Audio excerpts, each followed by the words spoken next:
I decided to make a video on how to make this jig for cutting thin pieces of wood.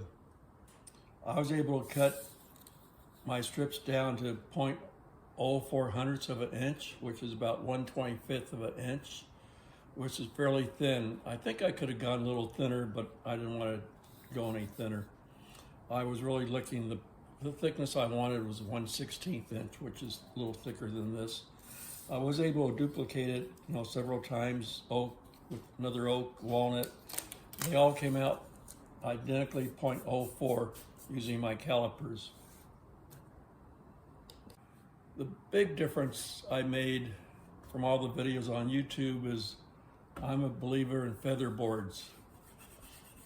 I like the feather board pushing against the piece that you're slicing because it holds it firmly against the fence. There's no movement or anything as you're sliding it. If you're cutting something this thin and it moves a little bit, it's going to take some off of here or add some. So that's why I went to the feather board. Another change I made was on the back piece here.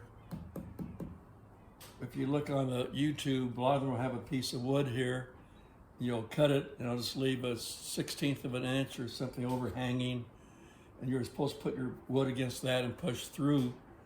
Well, if you're pushing this thickness through, that's not much of a lip to overhang. So I made my piece a little bit different. I'll show you in a little while. The first thing you want to do is get yourself a piece of wood. You can use a 2x4 if you want. I had this piece of poplar laying around for a few years, 8/4, so I went ahead and used it. The main thing you're after is a height. You'll probably be cutting 3/4 inch, maybe a little taller. So you want to be a little higher here if you can.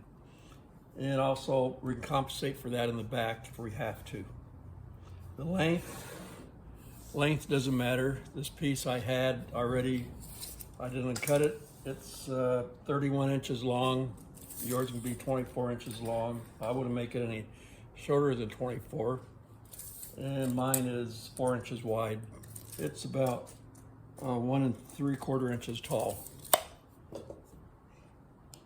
After you have your piece of wood, make sure you run it through your table saw. Make sure all the sides are parallel. We don't want tapered or anything. We want exactly parallel. That'll make a difference when you push your piece through. I had this, looks like a handle I made, but it's a piece of apple plywood I had laying around, cut from another project, which actually turned out to be a nice handle. So you do want to put a handle here someplace that you can grab onto and push. You can push from the back, but it's nice to have a handle that you can grab and pull, maneuver it really good. So get yourself a handle. I have my handle about 6 inches from the end, the start of the handle. It worked out fairly good. After you get your piece all made how you like it, it's time to work on the end. And this is one of the most important parts. What I did was I took a piece of oak, so I had oak laying around, a piece of walnut. You can use whatever you want. I would suggest using hardwood. I glued two pieces together. I got the walnut grain going down and the oak grain going across. And I glued it.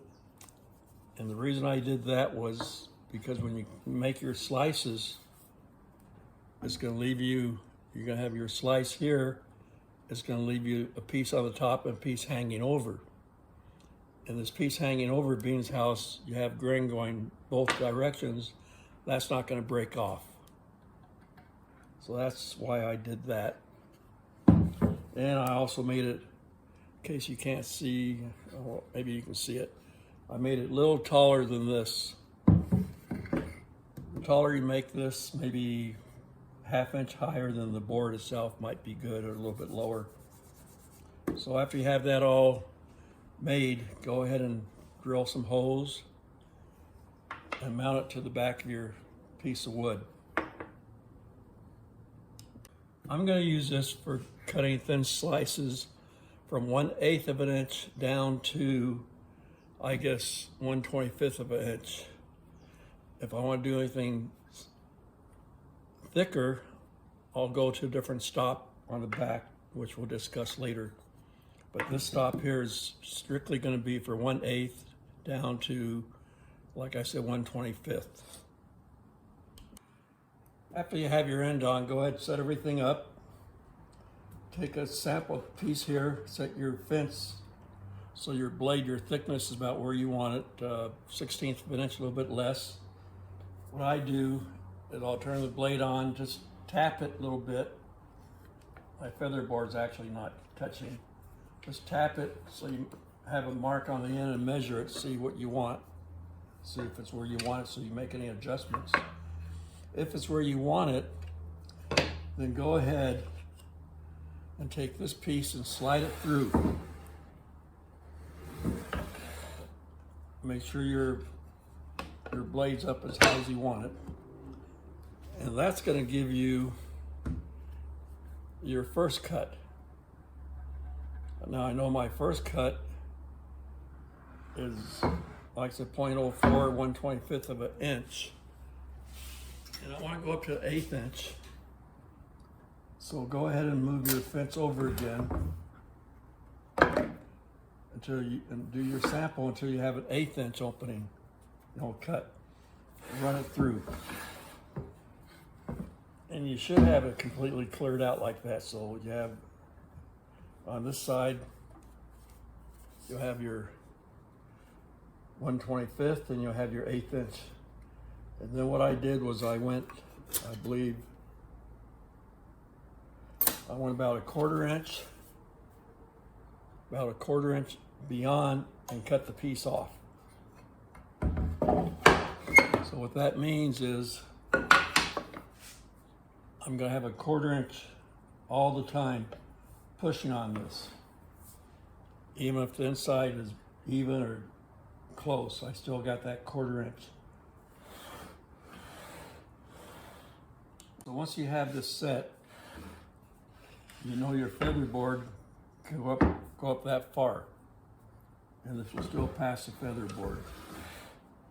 And that's going to leave you a small piece, which is okay, but if you want to get rid of the small piece, just go ahead and put the small piece in, put a spacer in like that, and clamp it up, and you'll be able to rip that small piece. Now, if you want to rip something thicker than 1/8 of an inch, that's where this piece comes in. It's made, the screw holes are the same. It's made to replace that, and the edge is sticking out 1/8 of an inch.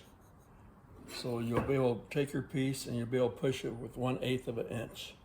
And that'll let you get any thickness you want down to 1/8. One last thought you may think of is I use forest blades, and they cut out 1/8 of an inch. So every time I pass it through, I'm losing 1/8 of an inch. So if I make 8 passes, I've lost 1 inch. But you can get a 7 1/4 inch blade, which will fit your table saw.